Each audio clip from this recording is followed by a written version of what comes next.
Hi friends, welcome to our channel. నా పేరు సరస్వతి. మీరందరూ ఎలా ఉన్నారు?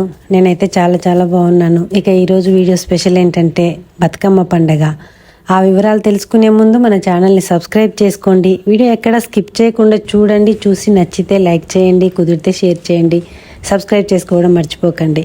ఇక వీడియోలోకి వెళ్తే, తను మా ఫ్రెండ్ జ్యోతి. వీళ్ళు ఈసీఎల్లో ఉంటారు. తను గవర్నమెంట్ టీచర్గా వర్క్ చేస్తుందన్నమాట. తను బతుకమ్మ పండుగని ప్రతి సంవత్సరం చాలా శ్రద్ధతో భక్తితో జరుపుకుంటుందన్నమాట.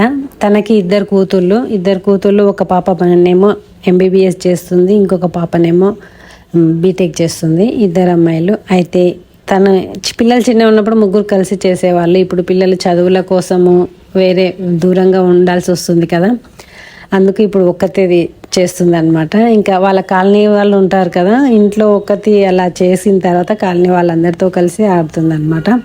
బతుకమ్మని అయితే చాలా చక్కగా అలంకరించింది కదా, చాలా చక్కగా పేర్చింది బతుకమ్మని.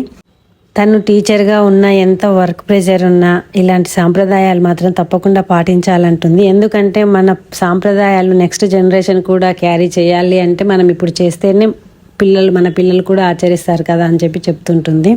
మరి తన గురించి బాగానే చెప్తున్నావు కానీ మీరు చెయ్యరా అని చెప్పి అనుకోవచ్చు. అంటే మేము చిన్నప్పటి నుంచి మా అమ్మ వాళ్ళు ఎప్పుడు చేయలేదు కాబట్టి మాకు అది అలవాటుగా రాలేదు. అందుకే జ్యోతి చెప్పేది కరెక్ట్ అనిపిస్తుంది. అంటే మనం చిన్నప్పటి నుంచి మన పేరెంట్స్ చేసేది చూస్తూనే మనం ఆ కల్చర్ని అలవాటు చేసుకుంటాం కదా. అలా మా అమ్మ వాళ్ళు మా ఊర్లో అలా చేసేవాళ్ళు కాదు. అంటే కొందరు బ్రాహ్మిన్స్ వాళ్ళు కానీ కోమటోళ్ళు కానీ వాళ్ళు ఆడేవాళ్ళు, మేము ఆడేవాళ్ళం కాదు. వాళ్ళు ఆడుతుంటే మేము చూసేవాళ్ళం మా చిన్నప్పుడు. అంతే. అంటే ఇది ఓహో వాళ్ళు చేసుకునే పండగ అనే అది మా మైండ్లో పడిపోయింది అప్పుడు. ఇప్పుడంటే బతుకమ్మ అందరూ ఆడుతున్నారు, అందరూ చేస్తున్నారు. కాకపోతే మేము చిన్నప్పటి నుంచి అది చేయలేదు కాబట్టి మాకు అది అంతగా అలవాటు అవ్వలేదు. కాకపోతే ఈ జ్యోతి వాళ్ళు చిన్నప్పటి నుంచి చేసేవాళ్ళు కాబట్టి దానికి అది అలా కంటిన్యూ చేస్తూనే ఉందన్నమాట. అందుకే పిల్లలు చిన్నప్పటి నుంచి ఏం చూస్తూ పెరుగుతారో అదే ఎక్కువగా అలవాటు అవుతుంది. అంటే అది మంచి అయినా చెడైనా. అంటే మా కల్చర్, మా అమ్మ వాళ్ళు ఇది మాకు నేర్పలేదు అని నేను తప్పు పట్టడం కాదు. మా అమ్మ వాళ్ళు అప్పుడు మా ఊర్లో అసలు ఎవరు చేసేవాళ్ళు కారు, అలాగే మా అమ్మ వాళ్ళు కూడా చేసేవాళ్ళు కారు. అది తప్పు పట్టడానికి లేదు.